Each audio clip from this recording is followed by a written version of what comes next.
Hello, good morning, everybody. Good morning, good morning. Hi. How's everybody doing? Hello. I have tea, but it's too hot. I have to wait maybe after 5 minutes I'll be able to drink it. Hello, good morning. It's time for the morning zatsudan. Hello.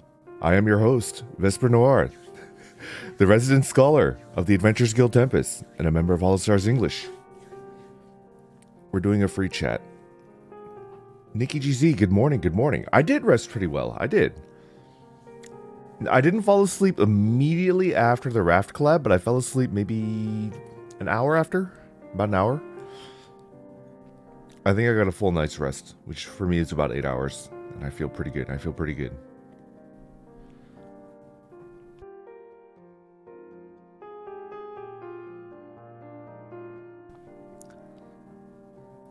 What did I have for breakfast? I had a little cup of hummus, some baby carrots, and a croissant, which will do me for breakfast. I'm pretty good. Yeah. Unbound Soul, thank you for the super chat. Vesper, you said you wanted a Lord of the Rings name to match Bilbo Baggins. Why not Vesperegrin Took? Okay, I like that. Good old Pippin. Am I the Pippin of the group? Am I the Pippin of the group? I feel like I'm more of a Samwise. But then again, that's speaking pretty highly of myself. I'm the Gandalf? Am I Gandalf? If Altair, good morning, good morning. I think Altair is Frodo, that would make me Samwise. And then I think Mary is Magni. And Pippin is probably Axel. Who's Gandalf? No, Gandalf is Yago. Yago Shacho is Gandalf, right? I'm Fangorn.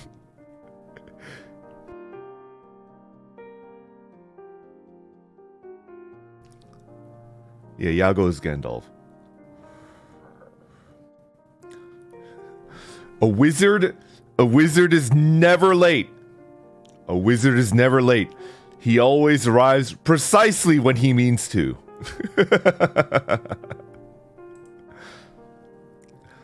Okindo, thank you for the super chat.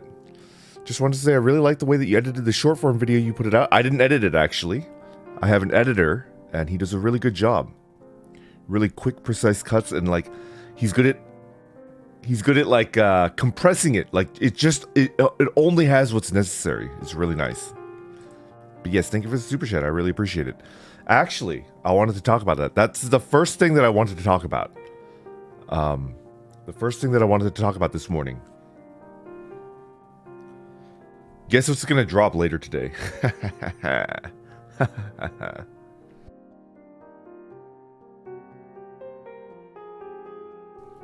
The second half. Did you see that? Did you see that cheeky cliffhanger at the end? You see that cheeky cliffhanger at the end? The second half of the video is going to drop today. It's waiting on me. I need to get a good thumbnail. People keep telling me left, right, center, Vesper, if you're going to release videos, if you're going to release edited short videos, you're going to need a good thumbnail. That's the most important part. Can't tell you. I can't tell you like how to select or get a good thumbnail. I don't know. I don't know. But yeah, I need to get a thumbnail sorted out, and then I could schedule it for release. It's gonna come out today, for sure. If I have to make it just like a blank white screen with FTL Part 2, I'll do it. It's gonna come out. Hopefully it's not that bad. Big red arrows and bold text. Yeah, that's a good one right there. Yeah. A MS Paint thumbnail.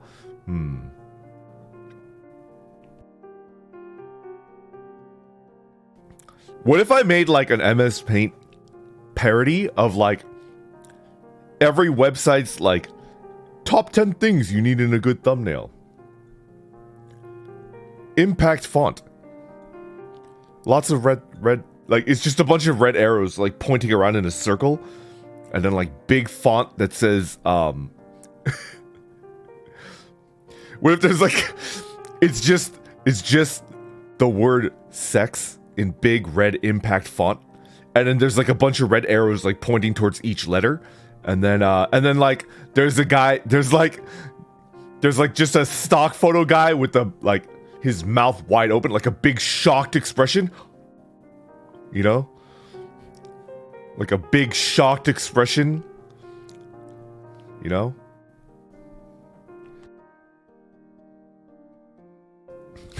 YouTubers hate this one trick. Yeah.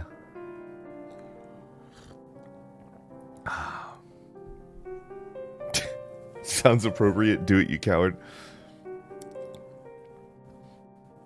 I don't know. I don't do anything without a huge amount of research. Like, I can't remember the last time I bought something without doing an insane amount of research about it. Like, whenever I go to a new fast food restaurant, like let's say I'm traveling for work or whatever, right? And I'm at a hotel and it's like, okay, let's go out and get some McDonald's or Burger King or whatever. I'm going to like a fast food restaurant to get just like a really quick meal. I whip out the phone and then I check reviews for that fast food restaurant. Like that fast food restaurant in that area. Like that's how insane I am. David Gao, the legend. Hello. Thank you for the super chat. I appreciate it. I feel like David and I are fellow Altair appreciators.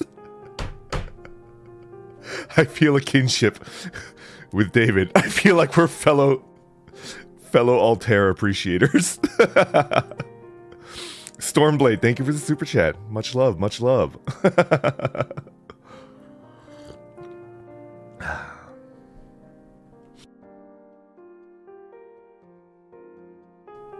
But yeah, I do a crazy amount of research whenever I do anything. Just a crazy amount of research. So I looked up how to make a good thumbnail, right? Action Ichi, thank you for the super chat. Yaksha, thank you for the super chat. Weekend just started and I'm really looking forward to your collab with Heikos. Can I get a sneak peek of some of the trivia you have planned to stumper or some suggestions? Okay. I like legitimately had some stuff that was like not even a baby, just like unborn, like when it was a thing. So I took it out. Like I added in something and then I took it out because like that's not even fair. There's like no way. Do you know what a drafting mouse is?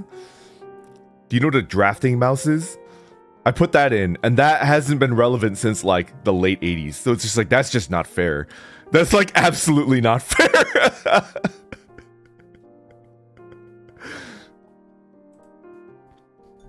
Yo, RNA, thank you for the super chat. Fellow Altair Appreciators Unite. Yeah. We should form a club. We should form a club.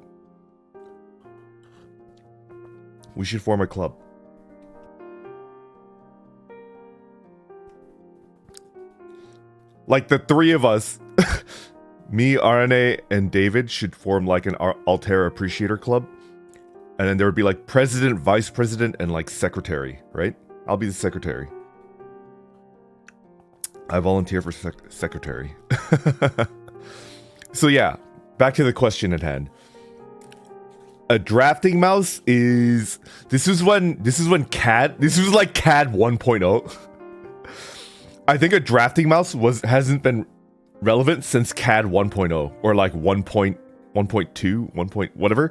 I don't remember. I just remember there was like a... Cause like AutoCAD was like... You had to install it. It's like a set of 5 3.5 inch floppy disks, like 3-inch floppy disks. It was just like, this is before CDs were a thing, right? And this is when you actually had to use. Do you remember using floppies to install CAD? That was insane. It's absolutely crazy. People used to. I think I remember installing Doom on with floppies. I distinctly remember Doom floppy disks. I was like, what the heck? I think Doom 1 was on floppy disks. This is freaking crazy. Don't copy that floppy. No, no, no, no, no.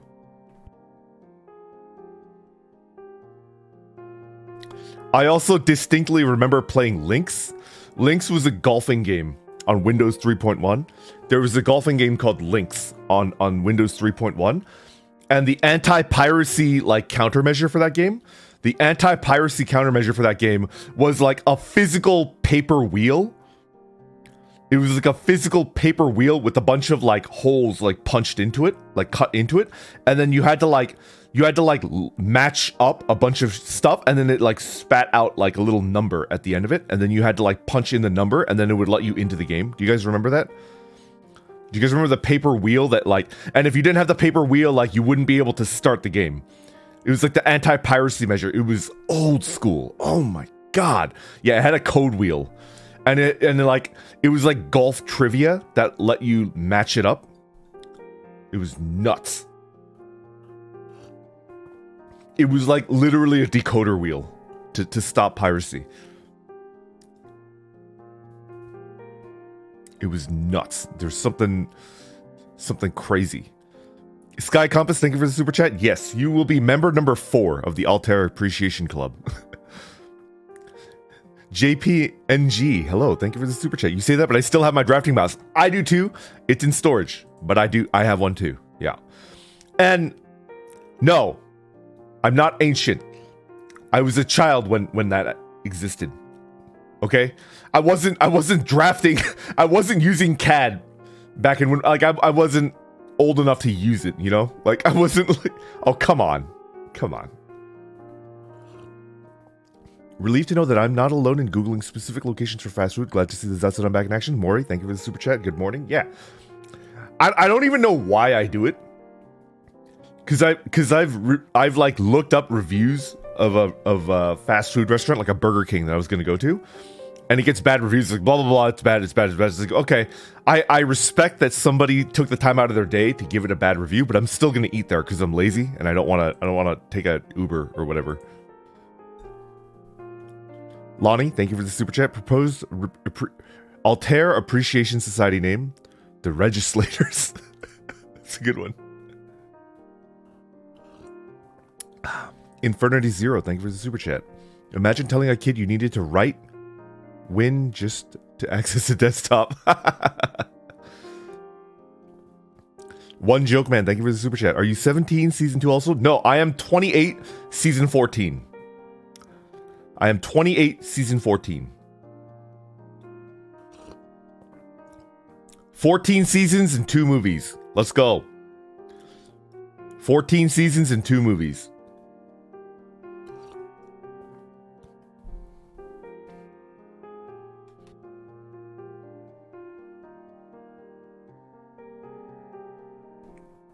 Okay, okay. But yeah. I want to talk a little bit about my general plans for the little like highlight videos that I'm starting to release. I want to stay on the grind and keep doing that pretty regularly. In the same way that I want the Vesties to be able to set a watch by the 10 a.m. streams, the 10 a.m. Pacific time streams. Except for Mondays and Tuesdays, unless I'm dead or dying, I'll be streaming every 10 a.m. Every 10 a.m. I'll be streaming. Unless I'm dead or dying, I'll be there at 10 a.m. Unless it's a Monday or Tuesday, which I take those 2 days off, right?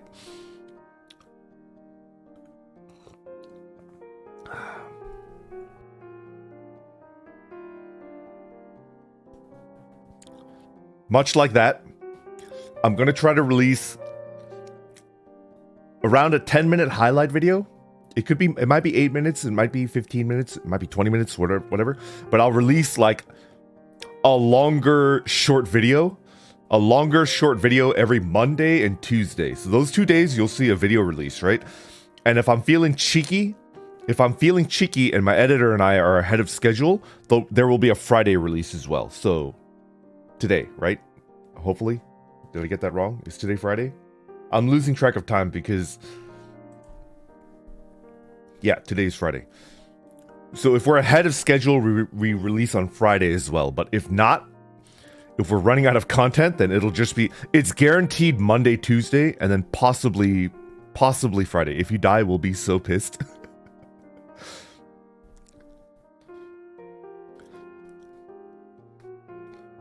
To my knowledge, this doesn't exist yet. To my knowledge, this doesn't exist. But if a Monster Slayer VTuber ever comes into existence, and I disappear, they're the one that killed me. So go after them.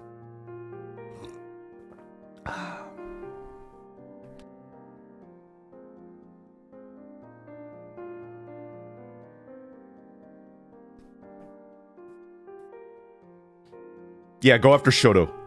If I disappear, it's Shoto's fault. Go after him.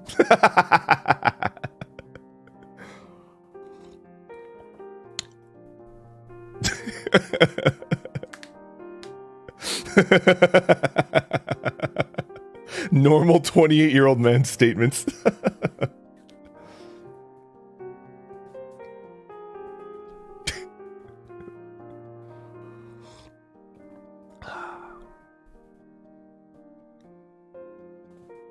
Isn't Hero a Monster Slayer as well? Yeah, but I don't...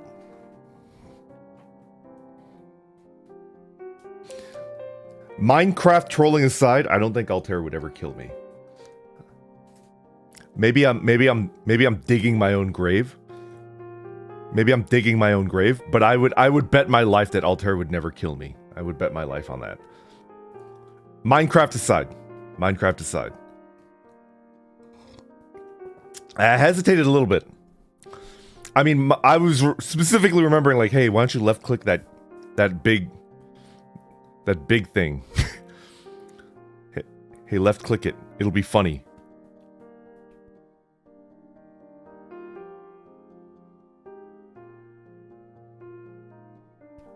That was so funny. I mean, I guess it was worth it then, if some people found it funny. To be fair, it was funny. He wasn't wrong.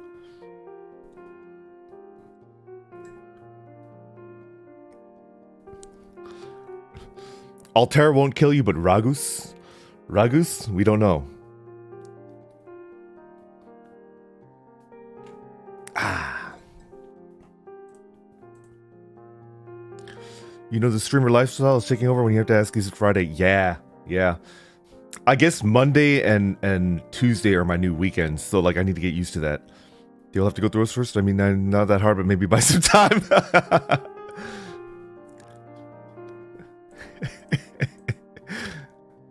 Oyasumi, thank you for the super chat. Do you require healing? I like healing, man. I just like it. Wacky Warrior, thank you for the super chat. For my work as I pay attention to enjoyable zatsudans, thank you for bringing calm to the workload. I hope that you enjoy the VTubing life, Grandpa. Thank you. Here's one for the collab. The computer not knowing how to turn itself off and instead inform me that it's safe to press the on-off button. Yeah. When did they remove that? I think Windows XP, right? To my knowledge, I think Windows 2000... and the Windows OS between Windows 2000 and Windows XP that can never be named. The OS between, I think Windows 2000 was the last one where they did that. The OS between Windows 2000 and Windows XP was the last one where you had to actually press the off button, the on-off button.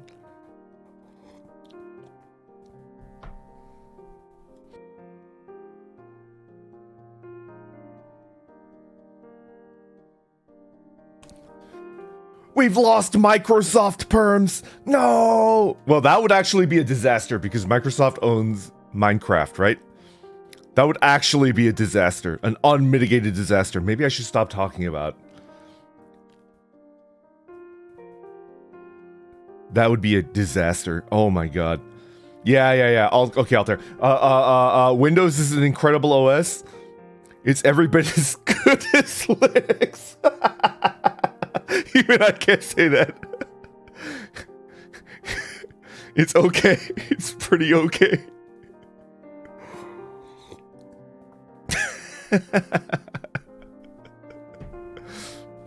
Uh.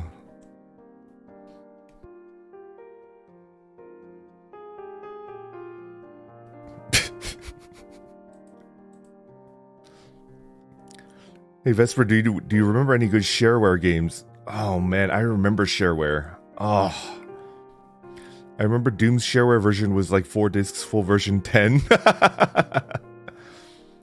Hello Vesper, how do you like your eggs cooked in the morning?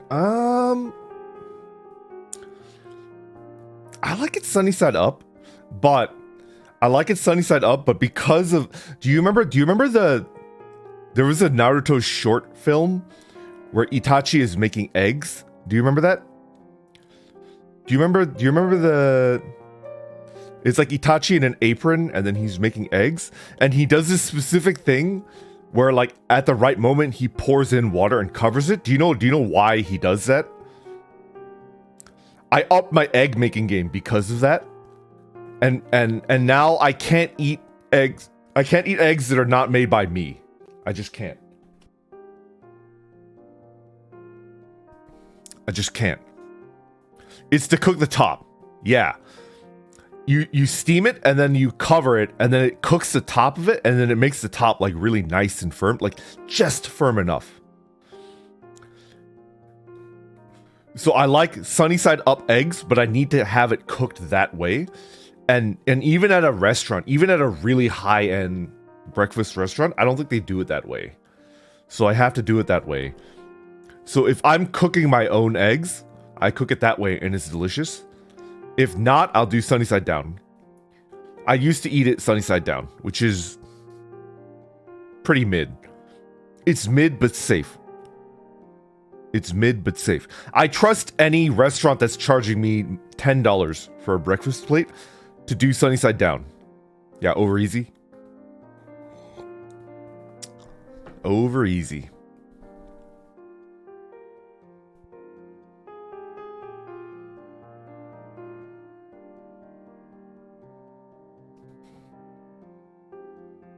I love it soft and runny, but I can't have uncooked egg white.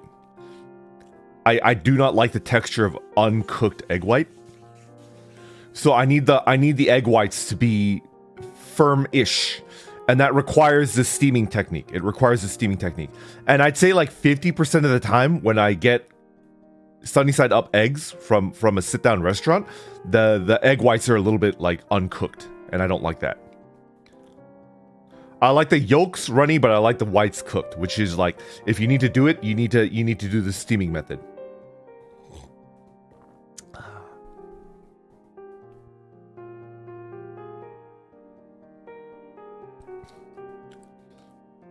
I like scrambled eggs. They're fine. Scrambled eggs runs into a similar problem where I have to cook it a certain way. Scrambled eggs runs into another problem where I have to cook it a certain way or I just don't enjoy it. Actually, that's my guilty pleasure. Scrambled eggs my way is my guilty pleasure. We had the guilty pleasure question. Was it yesterday? Were we playing Raft? We were playing like all 4 Tempest boys were in a collab and we were talking over our guilty pleasure and I couldn't think of one, right? Was that yesterday? I put in, all right, I make the best scrambled eggs. I make the best scrambled eggs you've ever had. And the secret is really just butter. You put in way too much butter.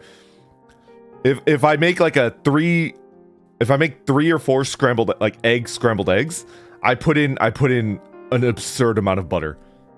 Like 3 or 4 tablespoons of butter. And it's like, oh, it's so good.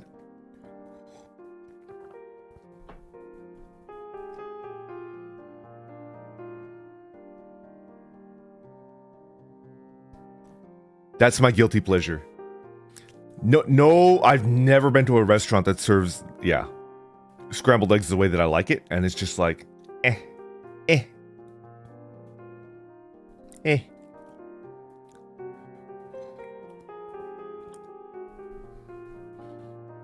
I was worried that you were about to say 3 or 4 sticks. No, that's way too much. That's insane. That's more butter than egg. That's more butter than egg. Thank you for your input, fellow Sunnyside Up enjoyer. Yeah, but it's got to be my way. It's got to be my way.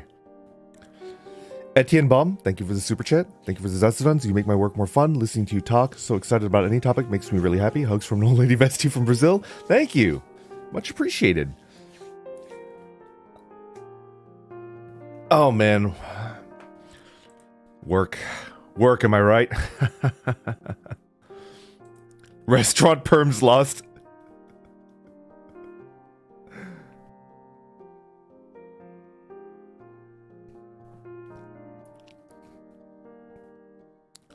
Standard, thank you for the super chat. Curious about your favorite and worst teachers. If you have any stories, thanks for the cozy bro. Yo, I want to talk about teachers. Yeah, I like teachers.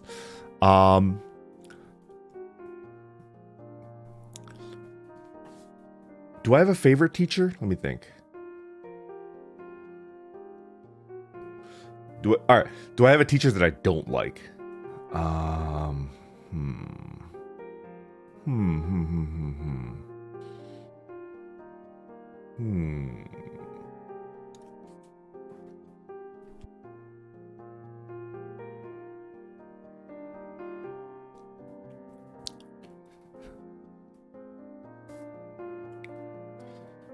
Least favorite teacher might be easier, and I'm thinking whether it's mean-spirited and negative to talk about a teacher that I did not like. I'm gonna do it, and I'll try to keep it diplomatic.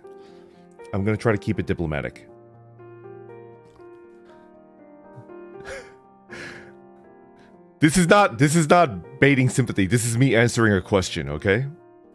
This is not baiting sympathy. This is just me answering a question. Yeah. I had an art teacher in middle school. Middle school? High school? Middle school? High school? Around that age.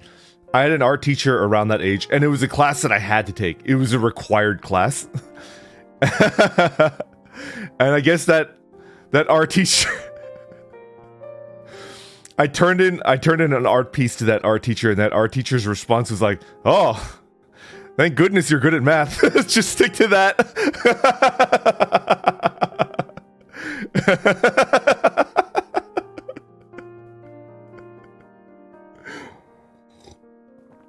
Yeah.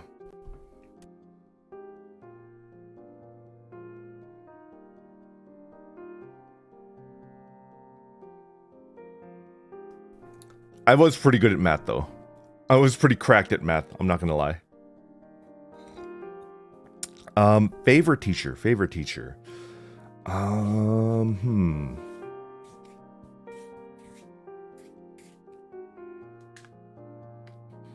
I had an astronomy professor that I really respected. I had an astronomy teacher that I really respected. Yeah. And it wasn't any like there wasn't like a smoking gun where there was like a Robin Williams Dead Poets Society moment. It's like, "Oh, you're amazing. You're just like really good." Just a really, really good teacher. And I can't really like, I mean, I would have to tell you about our entire class, right? He's just a good teacher. He was a very, very good teacher. The problem with college, I don't know how many of you guys are in college. How many of the Vesties? A lot of the Vesties are probably just completely done with college. So, a lot of college professors have no training in pedagogy. Do you know what pedagogy is? Pedagogy is the study of teaching. It's the branch of academia that studies like teaching. So it's like a little bit psychology, a little bit like a bunch of different things, right? So they never went to a class about how to teach. A lot of college professors have like no training in how to teach. What they are is that like they're doing research for the college. So they're doing cutting edge research in engineering, in physics, in linguistics, or whatever, right? And they're required by the college that they're doing research at to teach. It depends on the college, but they have to teach 2 classes a year, 4 classes a year. So that's what they do, and they have no passion for it. They have like absolutely no passion for teaching. It's just they lose their funding and they lose their slot on the research team of their department if they don't teach 2, 4, 5, however many classes a year. So they just don't like it. They just don't like it. And I distinctly remember that astronomy professor, he was also a researcher for astrophysics, and he was teaching astronomy, lower division astronomy. So he was teaching astronomy to freshmen, to sophomore, like college kids. He was teaching it to basically children, right? And I was a child. I was a kid when I was taking that class. And I remember he said he's a very humble person, and I remember he was the one that alerted me to the fact that a lot of the professors that we're learning from have no training in education. He alerted me to the idea that a lot of professors in college have no formal education in how to educate people. They have no education training. And he was like, I didn't think that I would enjoy it, but when I did it for the first time, I realized that it was fun and I enjoy teaching people, even though I don't really have any training. And if I had time, he didn't, because he was very, very busy. He didn't because he was a very busy person with his research. He said that if he had time, he would like to go back and get a master's in education or something like that, so that he could teach better. And he was just very passionate about teaching people about astronomy because he loved it. I mean, would you be able to do research astrophysics for 15 years? He was an old man. He was even older than me. Oh man, that makes me really sad to think about it. He might be dead now. I hope not. I hope he's still kicking. But anyways. Could you imagine like teaching astrophysics for 15, 20 years?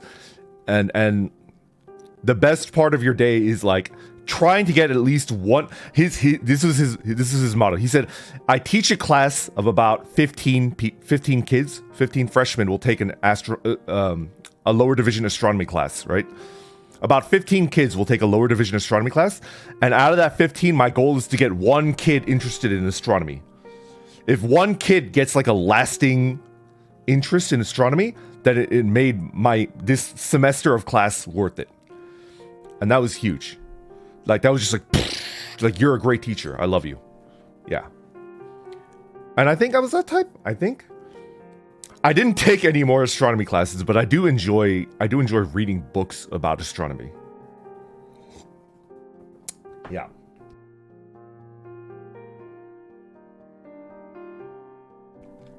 To this day, I still remember various isolated things about astronomy. I still remember. Do you know what an HR diagram is? A Hertzsprung-Russell diagram? Any astronomy chads in chat? Can you point out what can you tell me what a Hertzsprung-Russell diagram is? I still remember that to this day. The main sequence. Now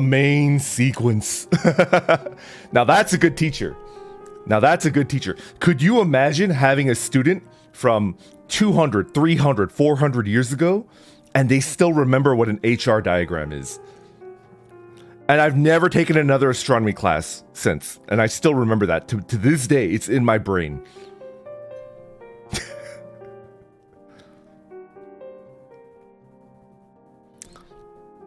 And I still remember what it looks like. What's funny? Alright, so the funny part of that is that an HR diagram is not 400 years old. And I'm pretending that it was taught to me 400 years ago. So it's like, what? I think the HR diagram was made 80 or 90 years ago.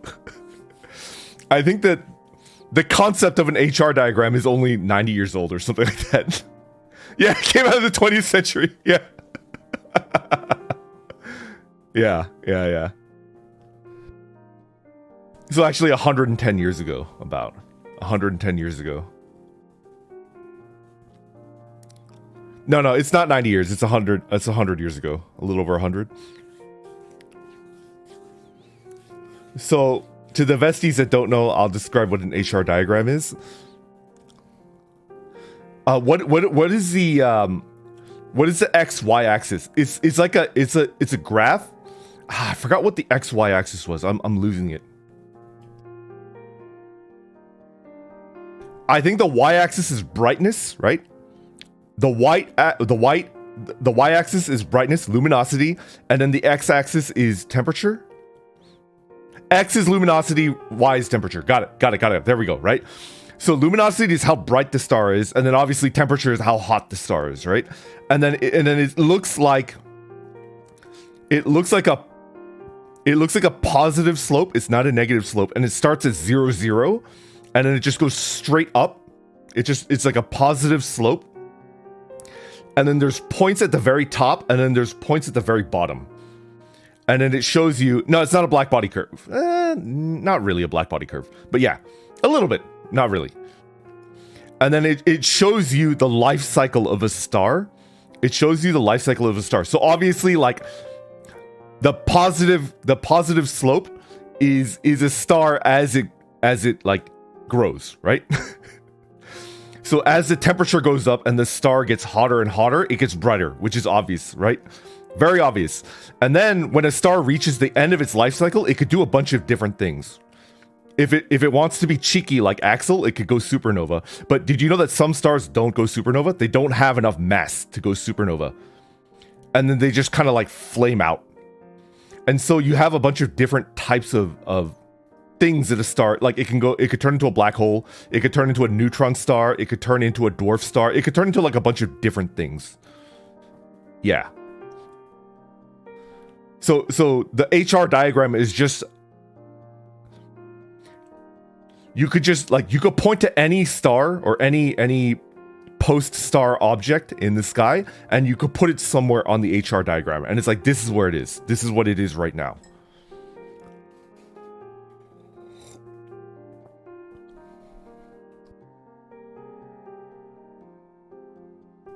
Neutron star as well, yeah. Red Dwarf is the best sci-fi show ever. I don't think I've ever heard of it. I'm gonna have to look into it.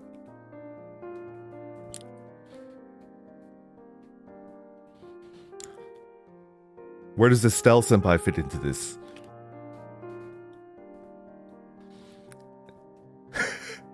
My headcanon is that every time Estelle Senpai gets really angry at Apex or any other game, he hops into his spaceship and then he makes a star go supernova, just to let off some steam, you know?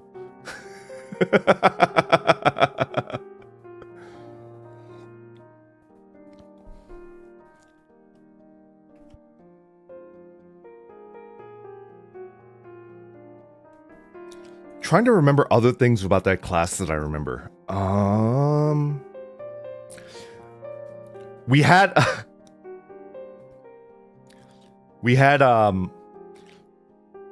the best exams for that class. Oh my god. There were exams where you could finish it in 5 minutes. In 10 minutes, you could be done with the test and just like leave. The one that sticks out the most to me was that we had a class, we had an exam. I think it was like the second or the third exam. It was just one question. The question was like that professor told, like it was like a paragraph. It was like a long paragraph, and it was like kind of like a sci-fi story. It was like a weird like meta type. You had to read the paragraph, and it was like kind of like a short story, but not really. And there was like information dotted into it. And then and then at the end of that short story, the question was like, the above paragraph gave you enough information to figure out the weight of, like the mass of Mars, not weight. There's a big difference between weight and mass. I remember my professor got really tilted when people were like, mass equals weight, right?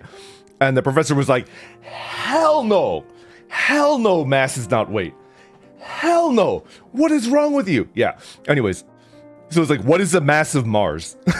Find out what the mass of Mars is and you can leave. And the short story that he gave had like all the information that you needed to and then, you know, you had to have the it's the formula for oh crap, what was it called? It was the formula for like orbiting, the orbiting formula. Like the formula that determines like how two bodies in space orbit around each other. You needed that formula, and then you needed the information that he gave you in the paragraph, the short story that he made, and then you could plug it in, and then boom, like you'd have the mass of Mars, and then you could leave. Like the entire exam was just one question. There you go, right there. F equals G, mass 1, mass 2. Yeah.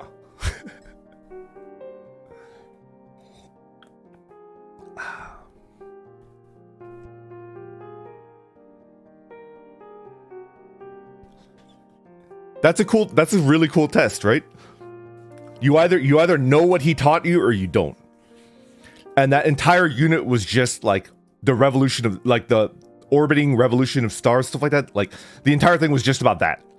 Why bodies revolve around each other, why, you know, what's the difference between a revolution and, you know, orbiting, or what's the other one? A rotation? Yeah. And if you could answer that one question, he's like, I am satisfied that you know everything that I taught in the unit. You can leave. And I remember taking that exam and finishing it in like 15, 20 minutes and then just walking out. That only applies for Newtonian physics. Bruh. Bruh. My brother and Mag. This is an undergrad. This is an undergrad. This is an undergrad class. We didn't go past Newtonian physics. Come on. I was a literal baby. Come on. This is for freshmen and like sophomores. Like, of course I'm not gonna go past Newtonian physics. Come on. Come on. You think I learned quantum physics in an undergrad astronomy like survey course? Come on. Come on. I'm just a little guy. I'm just a little guy. Come on. It's my birthday.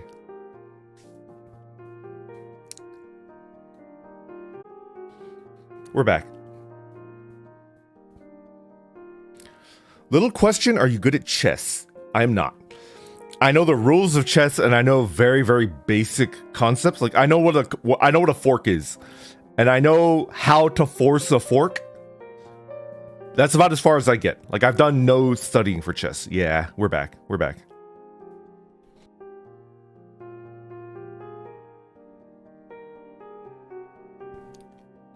I kind of feel like spending the rest of the zatsudan. We got about 10, 15 minutes left. I want to talk about that class. You're bringing up like really, really good memories. What other things did I take away from that class?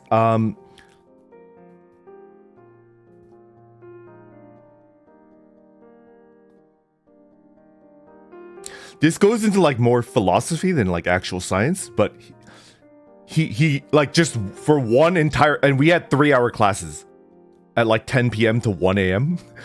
because we had to have it because school had a really good telescope, and then in order to use it, it'd have to be nighttime. So it was a 3-hour class from like 10 to 1 a.m.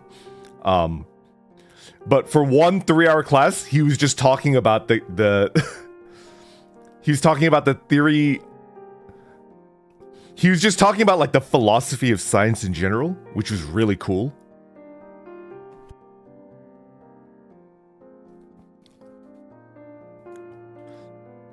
He's talking about real scientists and people that are just like learning science, right? How do I describe this in a way that's cool? Okay, he made us perform a thought experiment about he's like, imagine, all right, so do you think that we figured out basically the vast majority of everything there is to figure out about the natural world? And the answer is like, yeah, I guess we did. And he's like, consider the fact that at every generation, like a bunch of scientists were like, we've pretty much figured out everything. There's like nothing left to figure out. And then you go back another 30 years and it's like, we've pretty much figured out everything. There's like nothing left to learn. And then you go back another 30 years. It's like, we've pretty much figured out everything.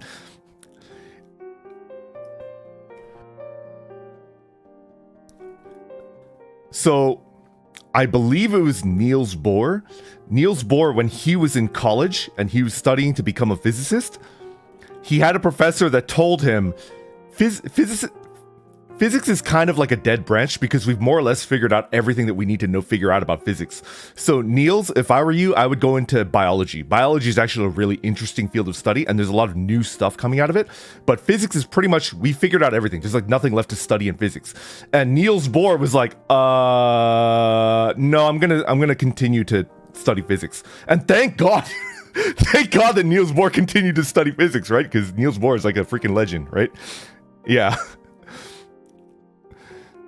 And so like it's the hubris that like we're done. Like there's nothing left to figure out. Yeah. So he taught a lecture. He did an entire class lecturing about like the pursuit of science and how it's forever. Like it never really ends, right? And he ended it by saying this, and it like blew my freaking mind. It blew my freaking mind.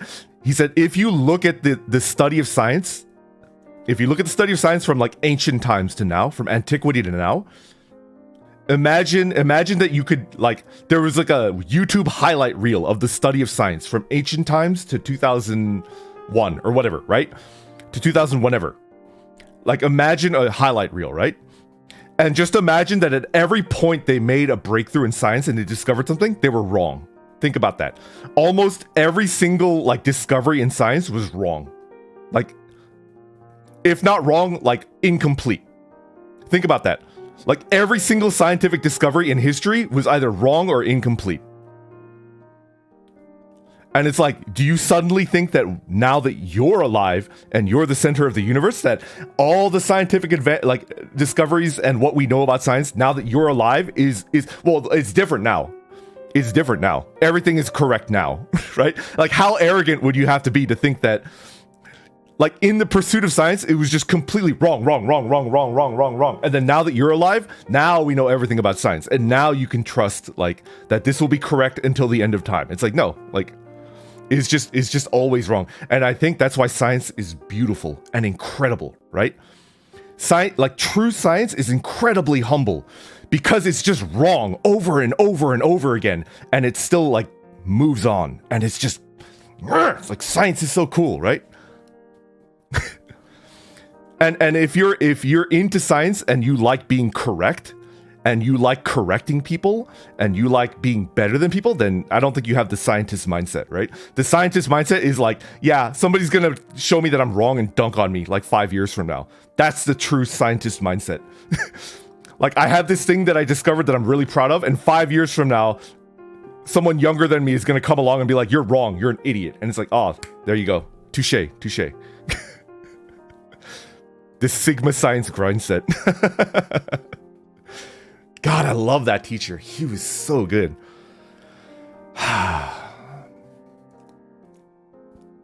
It's just incredible.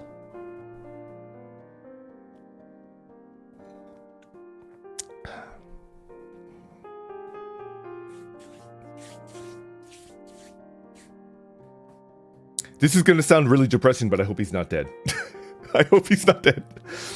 I hope if he's not still teaching and studying, I hope he's happily retired and he's doing whatever like retired thing that he wants to do. That was a very long time ago, and he was an old man when he was teaching me. You can look him up on the website. I might actually. I still remember his name.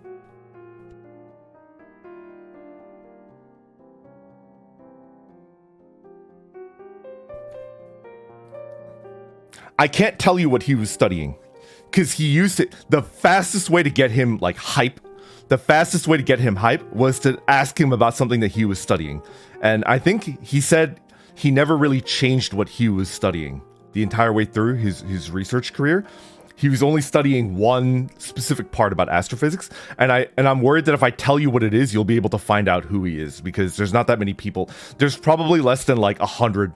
There's probably less than 200 people that are studying what he's studying. So you would be able to like narrow it down to like 200 people. I can't tell you what he was studying, but the fastest way to get him to like you, like if you went in during office hours, which by the way, if you're a college student, I want to give you 2 tips. The fastest way to get a positive opinion from a teacher is to visit during office hours and then ask them like a relevant question. Then that puts you in their brain, right? And then the other tip that I want to give you is that almost every single university, their main library has a function where you can go up to them and then request an appointment with a librarian, right? You can request an appointment with a librarian. They'll meet you and you'll say, hey, I'm doing a research paper on this topic. Can you try to help me figure out like sources to find? And then the librarian will be like, okay, tell me more about like what you're studying, like what are you going to be writing about? What's the topic, right? What's your thesis? Like what points are you going to bring up in your essay? They write that stuff down, and then they'll say, okay, come back 2 days later at this hour, right? And then you go back to the library at that appointment, and the librarian will come up and they'll give you like a stack of books and papers and be like, here's your research. There you go.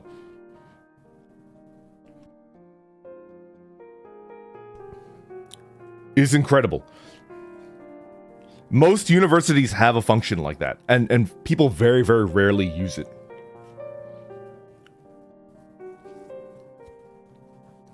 Colleges might not.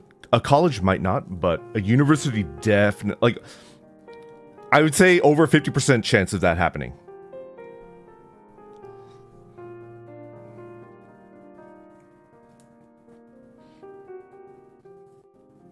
Best get ready for the grind.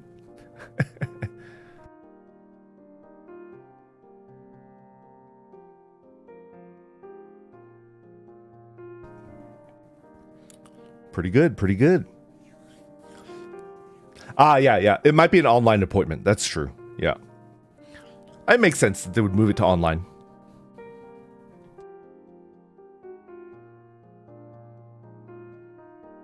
Is that something you ever did? I used it for almost every single research paper that I did. Almost every single research paper that I wrote, I used the library function because it's free, and then like that's why you pay so much money to a college, right? They hire and by the way, library science as a scholar and an arch scholar and a librarian. That's what a librarian does. Like, what do you think a librarian gets paid for? Do they just put books back on the shelves? Like, that's not what a librarian does. Like, that's not what we do. Like, anybody could put a book back on a shelf, like where it's supposed to go, like the Dewey Decimal System. Like, you don't need to go to college for that. Like, you don't need to do. Library science is actually a really, really interesting branch of study, and it's very complicated. That's what I thought. My profession is being looked down upon. My profession is being looked down upon. Vesper coin is in shambles. It's in shambles. Like, that's what you guys thought I'd... emotional damage.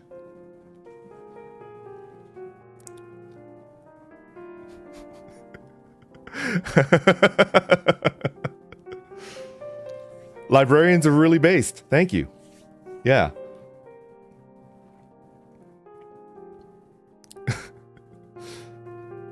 What is a book?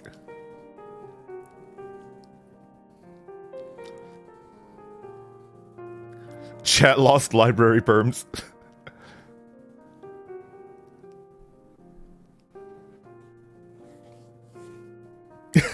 I see that super chat. What does it say?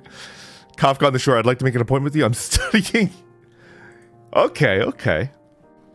Tsukiko Ishinose, thank you for the super chat. As somebody who works in science research, when something turns out right, it's a mixed feeling of ayo, nice, and doubting if it's really right. Ain't that the freaking truth? Yeah. It's like, this is probably going to get dunked on in peer review. That's probably the two words that can terrify anybody that's doing grad work. Anybody that's doing research work, the two words that'll terrify any grad student. Peer review. Peer review. And it's like, ugh, and like they shudder. or like they hiss like peer review, peer review,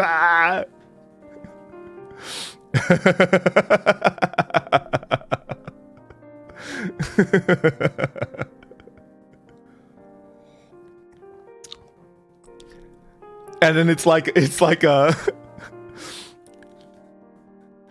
PI. It's like a PI is like, you should like this. You should like peer review. This is how it works. You should like it. The principal investigator is like, hey, you should like this. Peer review.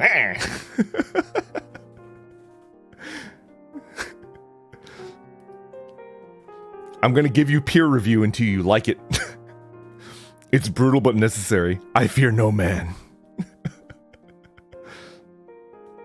I sound like Magni? Oh no. Did you go to Hogwarts or something?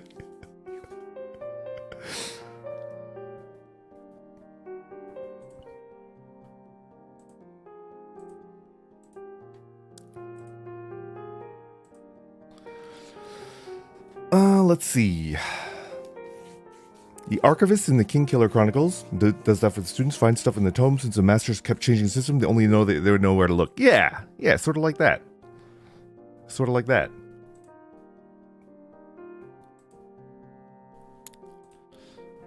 Pilot 195 Sky, thank you for the super chat. Have you heard of or remember the book called The Last Book in the Universe? I've never heard of it. I've actually never heard of it. Interesting. thank you for the super chat. What's a VILF? I don't know what a VILF is. For the first time in my life, I'm not particularly interested in learning about something. I have absolutely zero interest in learning what a VILF is. We're just gonna move on. I consider myself a scholar, supremely curious. I have zero interest in figuring out what a VILF is. We're just gonna move on. All right. I think I'm gonna do the 1 hour today. We're gonna keep it short and sweet. We got a lot of stuff going on today, right? I have a lot of work to do. I kind of want to get a haircut because my hair, like, look at my hair. It's getting way too long. Kind of want to get a haircut today. I need to go grocery shopping. I'm out of groceries. So it's like either I start eating fast food like Axel, or I go grocery shopping so I can actually continue to eat healthy food. We have a collab.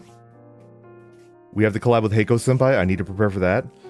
We have Sims. We're playing Sims with Dez. I'm excited about that. We're gonna play Sims. I think I have a meeting too. I need to double check, but I think I have a meeting that I need to get into. So it's like a pretty packed day, and I got a lot of stuff to do. You'll see me. The next time you'll see me on stream will be Dez's Sim stream. Oh, and I think if we can squeeze it in, Axel and I are doing a collab as well. Very, very late at night. So I think I'm 1, 2, 3, 4. I'm doing 4 streams today. The Zomboid one is still up in the air. It's like 60-70% chance of... Keep an eye on Axel's like Twitter and YouTube channel. I'm not going to be streaming it. So if it is streamed, it's going to be on Axel's channel. But we're thinking of doing like a beginner's guide to Zomboid stream where I'm teaching him the basics on like how to move in that game. Yeah. So we got a lot of stuff to do today. We're going to keep this stream short so I don't blow out my vocal cords. We got to keep them nice and fresh. His waiting room is up. There you go. Okay. That means I need to do a little bit of last minute prep for the Zomboid server. Get like all the settings right, reset it. Make sure that both of us can log in, because if we have login issues, then there's like a lot of stuff that I need to fix. I got a lot of stuff to do. So we're going to keep this stream short. You'll see me moist vocal cords. Ooh, that's I don't know how I feel about that.